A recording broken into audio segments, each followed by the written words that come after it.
Good afternoon and welcome to Forgotten Wisdom. We're back in the schooly kitchen today, parked in the wilderness out here in northern Arizona like usual. Loving the forest, loving the cool weather. Fall is here. We are cutting firewood. We have the wood stove burning inside the schooly. Oh, it's just wonderful. The smells. What we're going to do today is we're going to teach you how to take kitchen scraps and regrow them so that you have free food pretty much for as long as the life of the plant will allow. Today, we're going to be focusing on one certain type of scrap food from the kitchen that usually goes into the compost pile after you're finished with it. But you can do this technique with many different types of vegetables. Now, what we're going to be talking about today is regrowing celery. Now I have here a bag of organic celery. We're going to be talking about how to regrow celery in your kitchen any time of the year for a permanent source of celery, including celery greens, that will continue to grow for the life of the plant or until it's all gone because you ate it all. So this bag here is what's left after taking all of the celery off of the bottom piece. And you see here, there's still some left on the top so that I could show you what it looks like. Now all the celery was here, and most people just cut the celery until they get down to the bottom piece, and then that goes into the compost, goes into the trash, into the garden maybe. But when you use all of the celery, you're going to take all of this off. Whether you do it all at once or you do it piece by piece, it don't matter. Now, basically, oh, that's good. If you ever had peanut butter and celery, especially homemade peanut butter, can't beat it. All right. So we have here the base. All right. And I'm just going to leave this little piece on here, and you don't have to do that. Just the base alone is all you need. And I'm going to take the good celery that we're going to be using for soups and stews, and I'm just going to store it in the refrigerator like usual, in the produce drawer. All right. What you need in the beginning, there's a two-step process here, but in the beginning, all you need is the celery bottom, and you need a bowl. Small bowl, and in the small bowl you're going to put some water. Okay, there's a little bit of water in there, but you're just going to put some water in here. And I like to use filtered water because God knows what's in the water that we drink these days, and a lot of people know too. It's not something you want to drink, right? Well, your plants don't want to drink it neither. Alright, so I'm going to get some water, and I'm just going to put it into the bowl. Alright, got our filtered water here. I'm just going to put a little bit into the bowl, probably about an inch deep. I'm then going to take the base of my celery, and I'm just going to drop it down into the bowl. Okay, so the little stem is sticking up above the water. And I'm going to leave it in here. And this is a little too much water because it floats.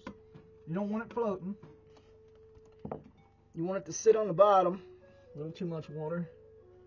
It's a little small piece, smaller than I'm used to. Alright, you just want it sitting on the bottom. And now it needs a little more water. You want most of that root bottom covered with water. And you're going to set this in a sunny place. Here in the schoolie, it's fall now, and we have a good windowsill that we will sit our celery pieces in, and over time, over a few weeks, it's going to grow. And this is what you're going to get. This is one that I have done. You see here's just a root piece, and it's starting to sprout and grow quite well. This is really healthy. Now it's been sitting in nothing but a bowl of water. Okay? And if you look really close, it's starting to deteriorate. The pieces around here, The plant is growing out in the middle, but these pieces here are starting to deteriorate. Whenever you see that, and you got a good growth going here, it's time to take your celery, and it's time to move it out of the water and move it into a pot. And I got here a pot. It's about 10 inches round, maybe about 10, 11, maybe 12 inches deep. Okay? And this is going to be kind of what the plant's going to need for the life of it, or at least in the beginning. Now you're going to take some out of the center if it's full of soil. You're going to take your sprout, and remember, this is a root bottom, so you put this directly into soil. It looks like I might have taken too much out of there. Again, this is a small piece. Well, the other one's small as well. But we're just going to set it in here just like you're putting any plant into the soil. Okay? Just going to set it down in a little recess right there that I've created. And you're going to take soil and you're going to put around it. Try not to cover the leaves. Push it down. Pack it in pretty well. And you're essentially doing nothing but planting a start. I showed you how to create the start from nothing but a root bottom. Just a piece of a root there. They cut it off. The roots are left in the ground at the farm, and you get what's above. But what do they do with what's in the ground? Well, a lot of times it just gets composted, because they'll pull the whole thing up, they'll chop the bottom off, and then you get the top part, and then the piece on the bottom goes to waste. It's ridiculous. All right, so we have our sprout. Now this is organic broccoli, and when I buy produce, I only buy organic. I do not trust today's production of food. All right, so I have enough soil in here so that the plant has plenty of space, and water has plenty of space that won't spill over the side. This is what it looks like. Okay, now it took a couple weeks to grow this sprout, sitting in a wind, and all I did was put it in straight water, no fertilizer, no food or nothing. Stuck it on a windowsill, it gets a good bit of sunlight, and I just let it grow. So now it's starting to deteriorate, so we put it into the soil because the water is going to continue to wash the root piece away. And if you don't get this plant, this sprout, into some food, into some soil, it's going to die. So once you got it planted, all you're going to do is just water your sprout from time to time, just like you do any other plant. And it's going to grow new broccoli for you. And then all you're going to do is you're going to pull off broccoli spears. Now I'm not going to touch this broccoli because my hands are dirty from the soil, but the broccoli spears, you're just going to pull these off, and you're going to use them for however much you want to use, for your soups, stews, salads, or snacking or whatnot. And it's going to continue to grow broccoli spears. And even the greens are useful in salads or whatnot if you like bitter greens, because it is a little bitter. Now I'm just going to grow this like a normal plant from this point forward. Clean up a mess a little bit.